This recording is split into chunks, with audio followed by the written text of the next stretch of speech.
Il nous appelait par un numéro, jamais par notre nom. Mais la première nuit, nous n'avions même pas encore de numéro. Nous n'étions que de la chair fraîche. Je m'appelle Éléonore Vassel. J'ai 84 ans. Et je vais raconter ce que les livres d'histoire n'ont jamais imprimé. Ce que les documentaires officiels ont coupé des montages. Ce que les témoins survivants ont appris à enfouir en silence pour réussir à vivre après la guerre.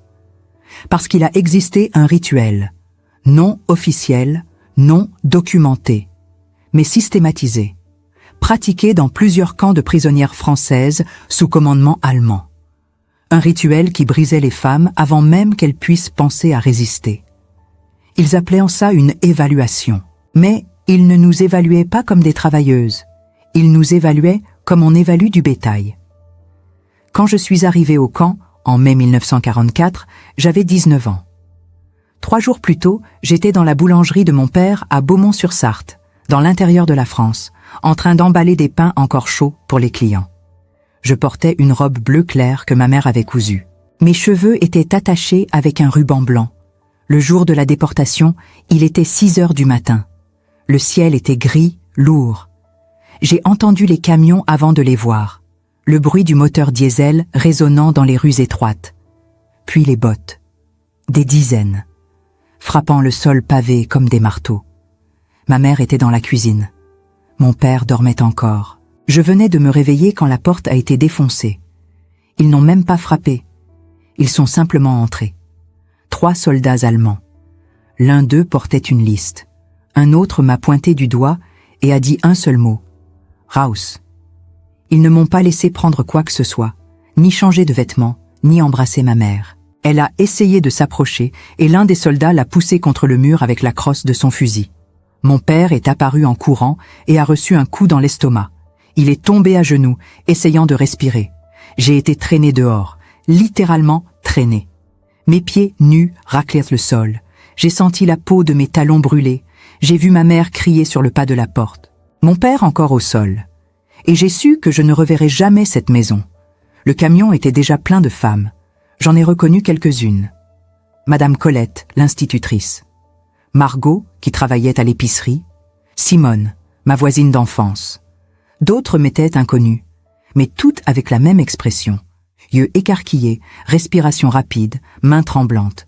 Personne ne parlait. Elles pleuraient juste doucement. Ou fixaient le vide.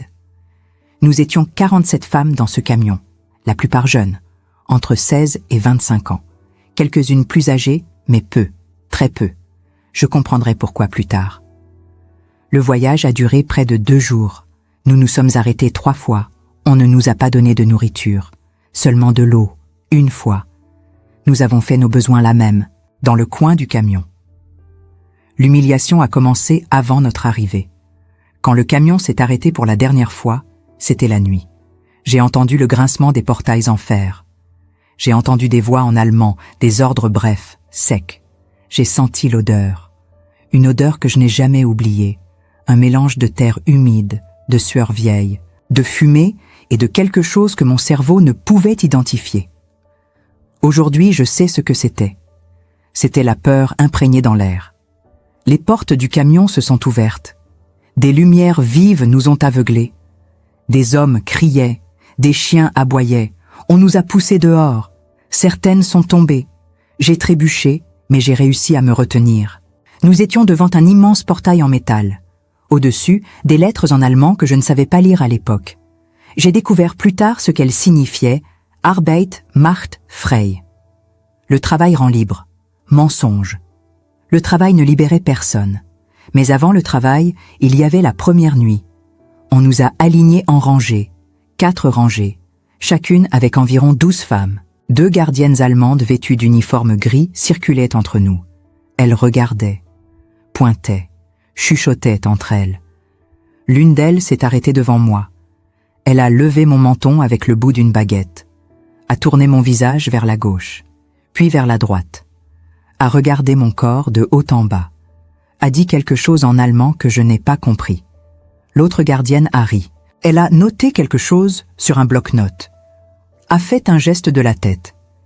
J'ai été poussé vers la droite. 6 autres femmes ont été poussées du même côté. Les autres ont été emmenées vers la gauche. Nous ne savions pas ce que cela signifiait. Pas encore. On nous a conduites dans un baraquement séparé, plus petit que les autres. Les fenêtres avaient des barreaux. Mais les murs semblaient ne plus propres. Il y avait une faible lumière suspendue au plafond. Ça sentait le désinfectant. L'une des gardiennes est entrée avec nous, a verrouillé la porte. Puis elle a parlé dans un français cassé mais compréhensible. « Vous avez été choisis. Demain, vous travaillerez à l'intérieur, pas à l'usine, à l'intérieur du quartier, cuisine, nettoyage, services internes. » J'ai pensé que c'était une chance, que travailler à l'intérieur serait mieux que travailler à l'usine ou dans les champs. Certaines filles à mes côtés semblaient soulagées. La gardienne a continué. « Mais ce soir, vous passerez par une évaluation. Vous allez prendre un bain, mettre des vêtements propres et vous serez présenté. » Je n'ai pas compris ce que « présenter » signifiait, mais ma peau s'est hérissée. Le mot « évaluation » a résonné en moi comme une cloche fêlée. Parce que j'avais déjà entendu des rumeurs, des histoires que ma tante chuchotait à ma mère quand elle pensait que je n'écoutais pas. Des histoires sur des femmes déportées qui n'étaient jamais revenues, ou qui étaient revenues changées, brisées de l'intérieur. J'ai été emmenée dans une salle de bain, froide, avec des murs en ciment. Une douche en métal rouillé dégoulinait d'eau glacée. Elles ont ordonné que j'enlève mes vêtements. Tout. Devant 2 gardiennes qui sont restées là, à observer. Je n'avais jamais été nue devant personne, sauf ma mère. J'ai tremblé. Pas seulement de froid. Elles m'ont donné un savon rugueux qui grattait la peau. Je me suis lavée le plus vite possible. Elles ont voulu vérifier si j'étais complètement propre. On levait mes bras, regardait mes cheveux. On passait leurs doigts dans mon cuir chevelu à la recherche de poux. Puis elles m'ont jeté une serviette fine et une robe grise. Pas de culotte, pas de soutien-gorge, juste la robe. J'ai été ramenée au baraquement. Les 6 autres filles étaient déjà là, toutes habillées pareilles, toutes pâles, toutes tremblantes. Nous nous sommes assises en silence, à attendre. Personne ne savait quoi. Puis la porte s'est ouverte, et il est entré. Un officier allemand, grand, cheveux blonds peignés en arrière, uniforme impeccable, bottes brillantes. Il n'a pas souri. Il a juste marché lentement entre nous, à regarder chacune. S'est arrêté devant moi. J'ai senti son regard comme si c'était une main touchant mon corps sans permission. Il a dit quelque chose en allemand. L'une des gardiennes a traduit « Toi, lève-toi ». Je me suis levée. « Tourne-toi ». Je me suis tournée. « Soulève ta robe jusqu'aux genoux ». J'ai gelé. La gardienne a répété l'ordre.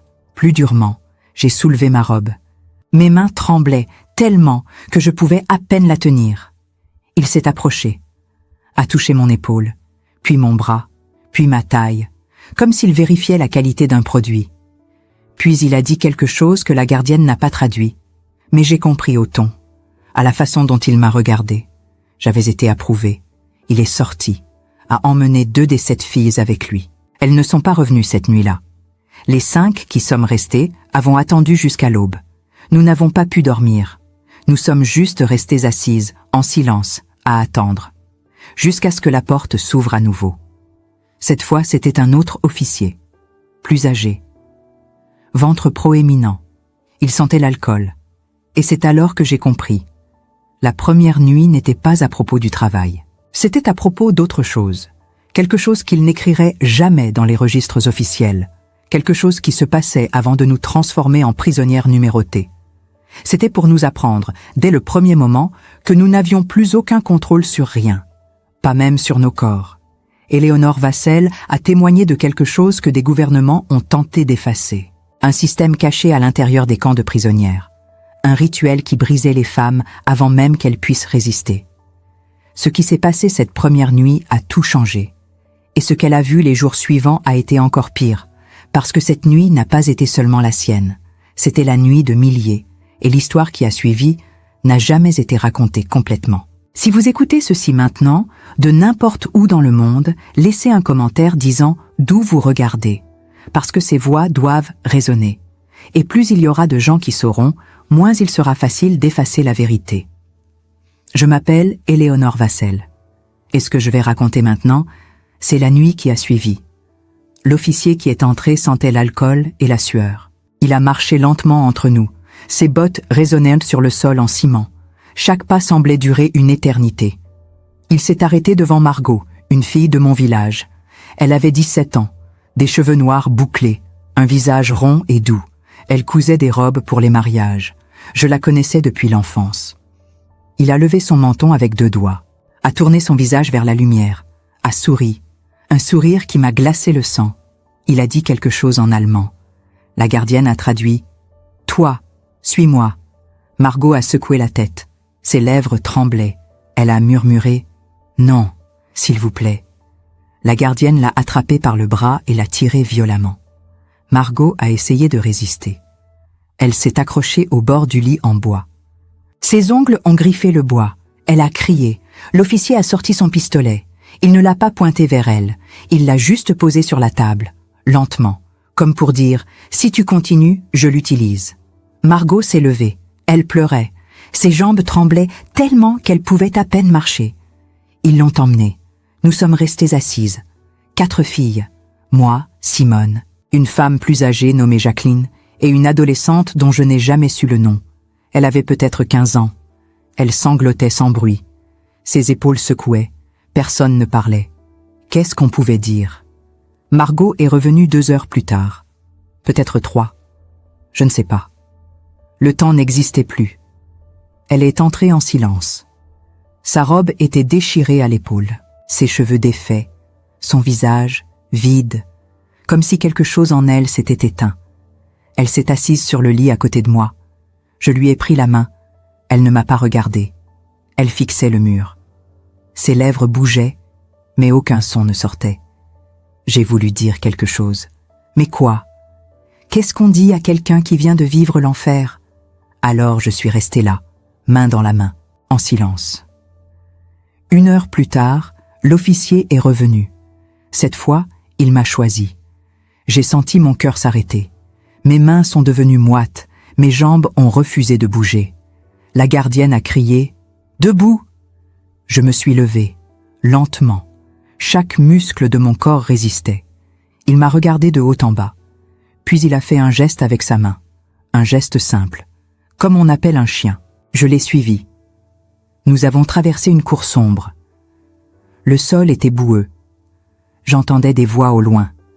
Des rires d'hommes. Le bruit d'une radio jouant de la musique allemande. Tout semblait irréel. Il m'a conduite dans un bâtiment plus petit. Une ancienne maison peut-être. Il y avait une porte en bois. Il l'a ouverte, m'a poussée à l'intérieur. La pièce était petite. Un lit en fer, une table, une lampe à pétrole qui éclairait faiblement. Ça sentait le tabac froid et l'humidité. Il a fermé la porte derrière lui, a tourné la clé. J'étais prisonnière. Pas seulement du camp, mais de cette pièce, de cet homme, de ce moment. Il a enlevé sa veste, l'a posée sur la chaise, a déboutonné le col de sa chemise, puis il s'est tourné vers moi. Je me suis reculée jusqu'à ce que mon dos touche le mur. Il n'y avait nulle part où aller. Il a souri. Pas un sourire cruel. Un sourire presque banal. Comme si ce qu'il s'apprêtait à faire était normal, ordinaire. Il a parlé en allemand, lentement, comme s'il voulait que je comprenne. Mais je ne comprenais pas les mots, seulement l'intention. Il s'est approché. J'ai fermé les yeux. Ce qui s'est passé ensuite, je ne vais pas décrire en détail. Pas parce que j'ai oublié, mais parce que certaines choses ne devraient jamais être racontées mot pour mot. Elles ne méritent pas d'être revécues dans tous leurs détails. Mais je vais dire ceci. Ce n'était pas de la violence brute. C'était quelque chose de pire. C'était méthodique, calculé. Il savait exactement ce qu'il faisait. Il voulait que je me souvienne, que je porte ça en moi pour toujours. Et il a réussi. Quand c'était fini, il a remis sa veste, a rallumé une cigarette, s'est assis sur la chaise et m'a regardé, recroquevillé dans le coin de la pièce. Il a dit quelque chose, un mot. J'ai compris plus tard ce que ça voulait dire. Gut. Bien. Puis il a ouvert la porte et m'a fait signe de partir. Je suis sortie. Mes jambes tremblaient. Mes mains étaient engourdies. Je ne sentais plus mon corps. comme si j'avais quitté mon propre corps et regardé quelqu'un d'autre marcher dans cette cour sombre. La gardienne m'attendait. Elle m'a ramené au baraquement, ne m'a rien dit, ne m'a même pas regardé. Quand je suis entrée, Margot était toujours assise au même endroit. Elle a levé les yeux vers moi. Nos regards se sont croisés. Et dans ce regard, j'ai vu ce que je ressentais. Nous n'étions plus les mêmes. Nous ne le serions jamais plus. Le lendemain matin, à 5 heures, une sirène a retenti. On nous a réveillés à coups de sifflet, distribué des uniformes rayés, donné des chaussures en bois qui nous blessaient les pieds. On nous a alignés dans la cour, des centaines de femmes, peut-être 1 millier, toutes silencieuses, toutes épuisées. Un officier supérieur est monté sur une estrade. Il a parlé en allemand. Quelqu'un a traduit en français « Vous êtes ici pour travailler. Vous travaillerez jusqu'à ce qu'on n'ait plus besoin de vous. Si vous obéissez, vous vivrez. Si vous désobéissez, vous mourrez. C'est simple. » Puis il a ajouté quelque chose qui m'a marqué. « Ce qui s'est passé hier soir n'a jamais eu lieu. Compris ? » Silence. « Compris ? » Nous avons toutes murmuré « oui ». Et c'est ainsi qu'ils ont effacé la première nuit de notre existence officielle, comme si elle n'avait jamais existé. Mais elle a existé. Pour moi, pour Margot, pour des centaines, peut-être des milliers d'autres femmes dans d'autres camps. Ce n'était pas écrit dans les registres, ce n'était pas photographié, ce n'était pas documenté. Mais c'était réel. Et pendant 65 ans, j'ai porté ce secret. Parce qu'après la guerre, quand nous sommes rentrés, personne ne voulait entendre. Les gens voulaient oublier, tourner la page, reconstruire. Nous, les survivantes, on nous a dit de nous taire, qu'il valait mieux ne pas remuer le passé, que c'était gênant, honteux. Alors on s'est tu. Mais aujourd'hui, à 84 ans, je parle. Parce que le silence a protégé les coupables, et je refuse de mourir en protégeant leur mémoire. Après la première nuit, tout a changé. Pas à l'extérieur, mais à l'intérieur de nous. Nous avons été envoyés travailler. Moi, j'ai été assigné à la cuisine des officiers, un bâtiment séparé du camp principal. Plus propre, mieux éclairé, avec de la vraie nourriture. Chaque jour, je pelais des pommes de terre. Je lavais des casseroles. Je servais des repas à des hommes en uniforme qui riaient, fumaient, buvaient du vin français volé dans nos propres caves.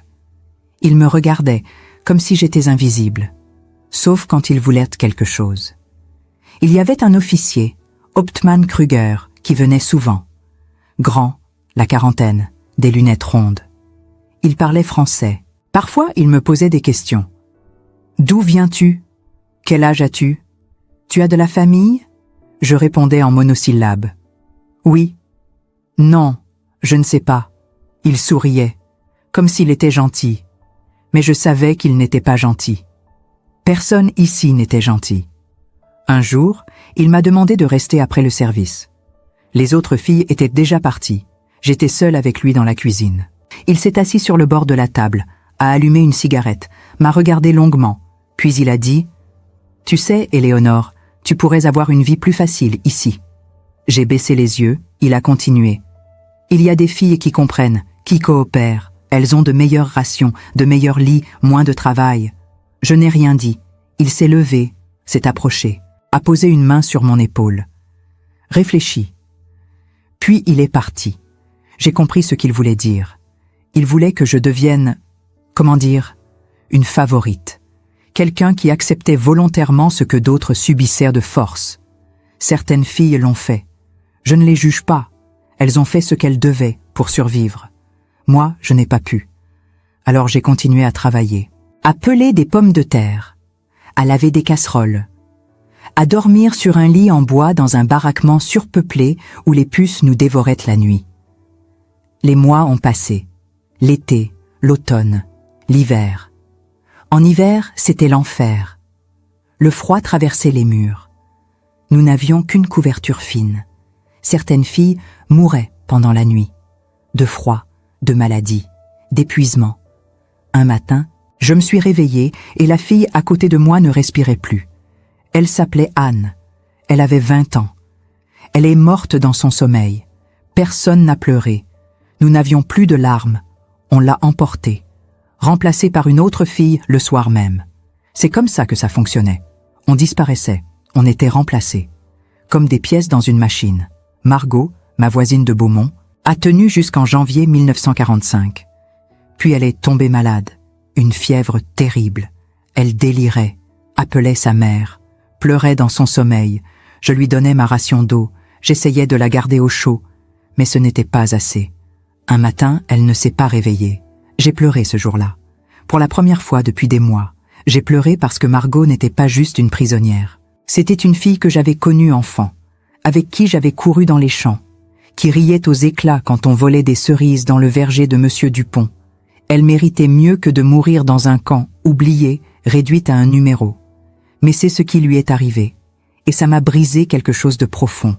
Alors j'ai décidé de survivre, pas pour moi, mais pour elle, pour toutes celles qui ne pourraient jamais raconter.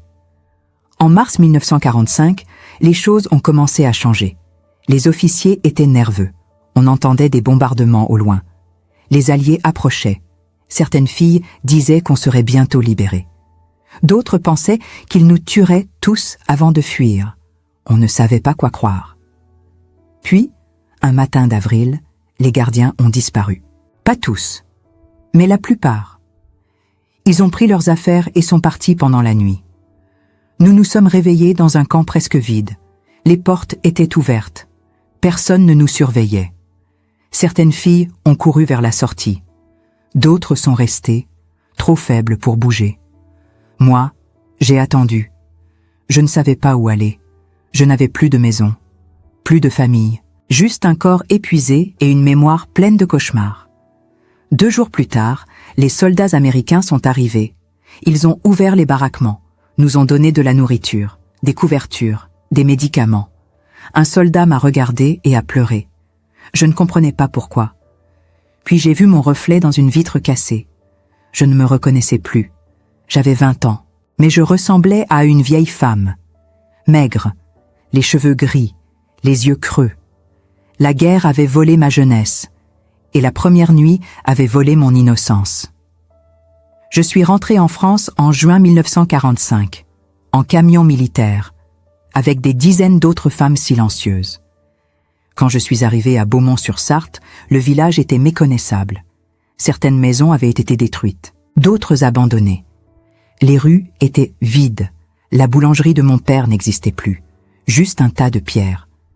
J'ai frappé chez des voisins. Une vieille femme a ouvert. Elle m'a regardé sans me reconnaître. Puis, elle a porté une main à sa bouche. Éléonore? Oui. Elle a pleuré, m'a serré dans ses bras, puis m'a dit ce que je redoutais. Ton père est mort il y a 1 an. Ton cœur. Ta mère, elle est partie vivre chez ta tante, à Lyon. Je suis resté debout, sans bouger. J'avais survécu à l'enfer pour rentrer dans un monde où je n'avais plus de place. Je suis allé à Lyon. J'ai retrouvé ma mère. Elle m'a serré fort, a pleuré pendant des heures. Mais elle ne m'a jamais posé de questions sur ce qui s'était passé, et je ne lui ai jamais dit. Parce que, comment raconter l'irracontable? Comment dire à sa mère qu'on a été réduite à un objet? Qu'on a été sélectionnée, évaluée, utilisée? Alors j'ai fait comme les autres survivantes. Je me suis tue. J'ai trouvé un travail dans une usine textile. Je me suis mariée en 1948 avec un homme bon, Marcel. Il savait que j'avais été déportée. Mais il ne savait pas tout. Et il ne m'a jamais forcé à parler. Nous avons eu 2 enfants. Une fille, Clémentine. Un fils, Antoine. Je les ai aimés de tout mon cœur. Mais il y avait toujours une part de moi qui restait froide, absente. Comme si une partie de moi était restée dans ce camp. Parfois, la nuit, je me réveillais en sueur. Je sentais encore l'odeur de la pièce. Je voyais encore le visage de l'officier. Et j'entendais encore les pas dans la cour. Marcel me prenait dans ses bras, mais il ne comprenait pas. Comment aurait-il pu? Les années ont passé. J'ai vieilli. Mes enfants ont grandi, ont eu leurs propres enfants. Mais le silence est resté. Jusqu'en 2009. J'avais 84 ans. Un historien français, Julien Blanc, spécialisé dans les témoignages de déportation, m'a contacté. Il avait retrouvé mon nom dans des archives. Il voulait m'interviewer, pour un documentaire. Au début, j'ai refusé.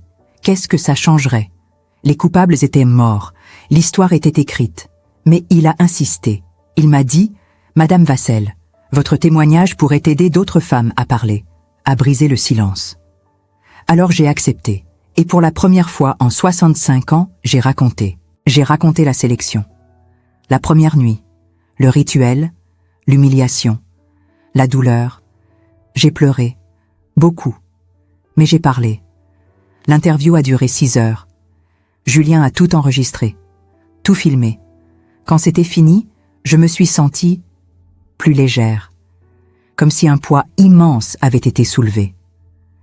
Je suis morte 5 ans plus tard, en 2014, paisiblement, dans mon sommeil.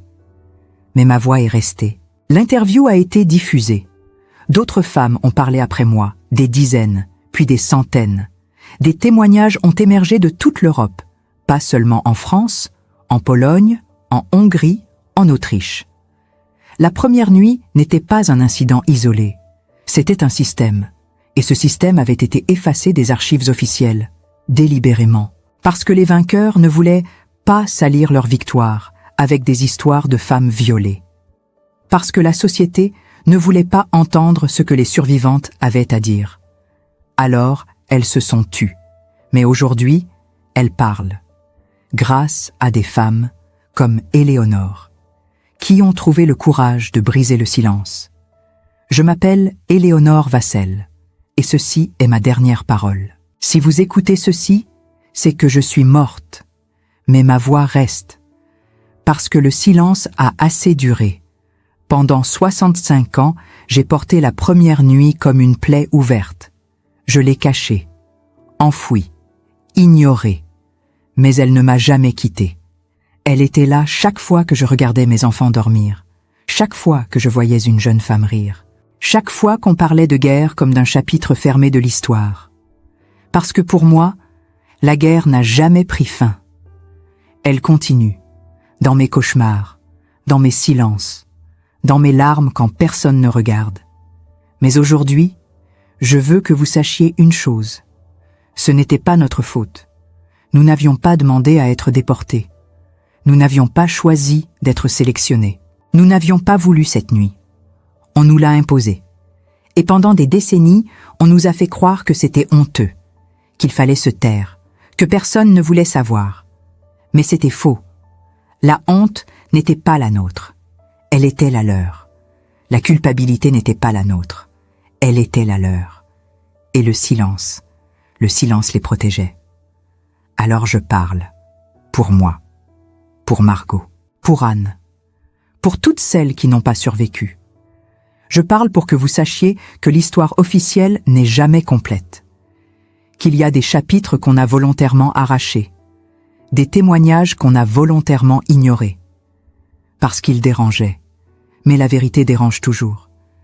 Et c'est exactement pour ça qu'elle doit être dite. Aujourd'hui, je suis vieille, fatiguée, malade, mais je suis libre. Libre de parler, libre de dénoncer, libre de refuser l'oubli. Et si ma voix peut aider une seule femme à parler, une seule survivante à briser son silence, alors ma vie aura eu un sens. Parce que la guerre ne finit pas quand les armes se taisent. Elle finit quand les voix se lèvent. Je m'appelle Éléonore Vassel. J'ai survécu à la première nuit. Et je refuse d'emporter cette vérité dans ma tombe. Je vous laisse une question. Combien d'autres histoires comme la mienne existent encore, enfouies dans le silence? Combien de femmes sont mortes sans avoir jamais pu dire ce qu'elles avaient vécu? Et combien de temps encore allons-nous accepter que l'histoire soit écrite par ceux qui préfèrent effacer plutôt que d'affronter? Ma voix s'éteint ici, mais la vôtre peut continuer. Parlez, écoutez, souvenez-vous, parce que le silence a assez protégé les coupables. Il est temps de protéger la vérité. Cette histoire n'est pas juste un témoignage du passé. C'est un miroir tendu vers notre présent. Éléonore Vassel a porté ce silence pendant 65 ans. Des milliers d'autres femmes l'ont porté jusqu'à leur mort. Combien de voix restent encore enfouies? Combien de vérités attendent d'être entendues? La première nuit a existé. Elle a brisé des vies. Et pendant des décennies, personne n'a voulu écouter. Aujourd'hui, vous avez écouté. Vous avez entendu ce que l'histoire officielle a tenté d'effacer. Vous avez ressenti la douleur d'une jeune fille de 19 ans, arrachée à sa famille, évaluée comme du bétail, brisée avant même d'avoir pu comprendre ce qui lui arrivait.